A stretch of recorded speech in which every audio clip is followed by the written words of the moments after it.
Nigeria don't enter one chance, I swear, oh, now go with the go so, go with the go so. Herdsmen, they kill us every day, but them busy, they campaign again. After they failed all the promises they made, oh, then they praise themselves. Oh, why the masses were supposed to give them the praises, we they are they run to. Move it down, I blame it on the religious leaders, I blame it on the traditional rulers. People were supposed to fight for the people, they don't compromise. Shame on the rebellious brothers, people will cry with torturing and sad. Today them don't join those oppressors, they eat your love. Something done the mellow. Very soon now we go festival. We have up where this government they cause my time bomb. It go soon explode. Revolution they come up. It's very close at the film. When the power of the people we triumph, the power of the people in power. They no even care, they no even sense. The people they die of hunger. They say when the yam is too big for the mouth, the thief will use a knife. In this country, our commonwealth has become that yam, too big to swallow quietly. So they slice it bit by bit and ship it out of the kitchen of the people, straight into foreign spots. Think about it, roads that are never completed, hospitals that exist only on signboards, schools without roofs, yet mansions are rising in London, Dubai, Paris, New York. Our sweat and blood is decorating foreign lands. Our politicians have mastered the art of stealing from home to build castles abroad, living like kings in lands where they are not questioned, while the people they represent live like beggars in their own land. And the bitter truth, they don't carry cash in bags, no. They use pens, contracts, signatures to empty the nation's vote. My people, this is not a story of them over there. This is a story that touches your pocket, your child's future, and the destiny of an entire generation. So today, let's lift the veil and look at how this game is played. In the next few minutes, I will show you 1. How public funds are looted and secretly transferred abroad. Number 2. The silent networks and foreign shelters that make it easy. Number 3. How this affects every Nigerian, even those who think politics doesn't concern them. Number 4, and most importantly, practical steps on how we can resist, expose, and build pressure for accountability. When you finish watching this video, you won't just understand the what of the problem, you will understand the how and the what to do next. Because ignorance is the weapon of the oppressor, and knowledge, my people, is the beginning of emancipation. Let me tell you a story, not fiction, not fables, real story that echo from the heart of Nigeria.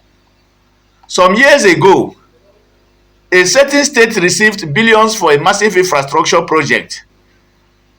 Roads, hospitals, and schools. Speeches were made, promises were sweet, ribbons were cut. But 2 years later, the road were still broken.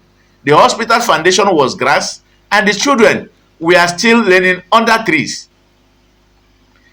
Investigations revealed that most of that money had been quietly routed through shell companies into foreign bank accounts.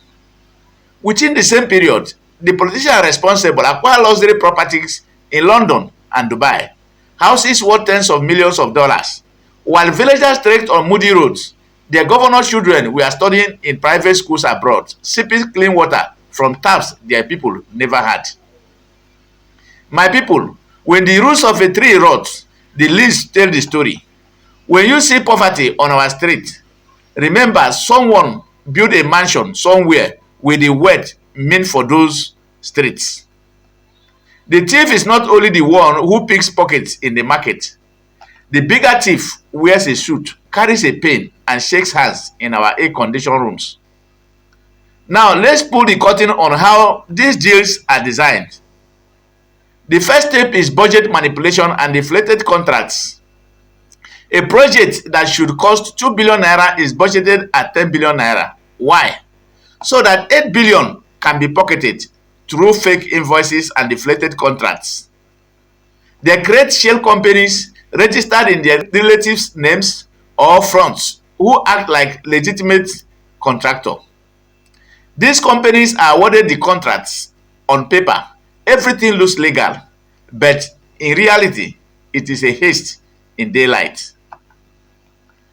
The work is poorly done or not done at all, yet the books show completed and commissioned.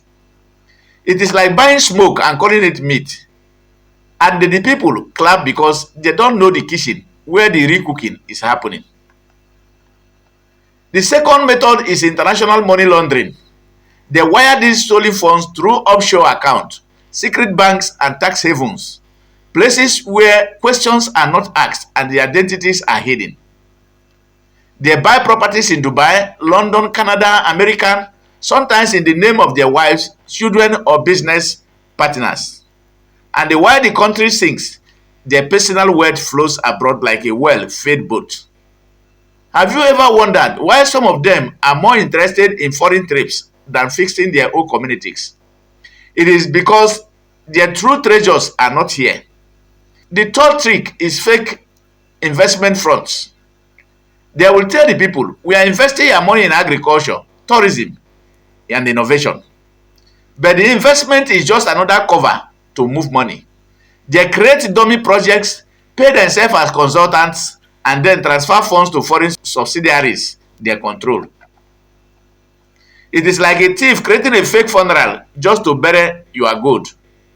The fourth is political immunity and the protection. Once they are in power, they use their offices to block investigations. They make friends with the law enforcement, twist the judiciary, and they silence anyone who dares to ask questions. And when their time in office ends, they are relocated abroad, living large in houses bought with the tears of their people. The God that eats yam will always fear the sound of footsteps, which is why they fight accountability so desperately. But darkness only thrives where light refuses to shine, and power only submits when people rise. So, what can we do as citizens? First, we must follow the money.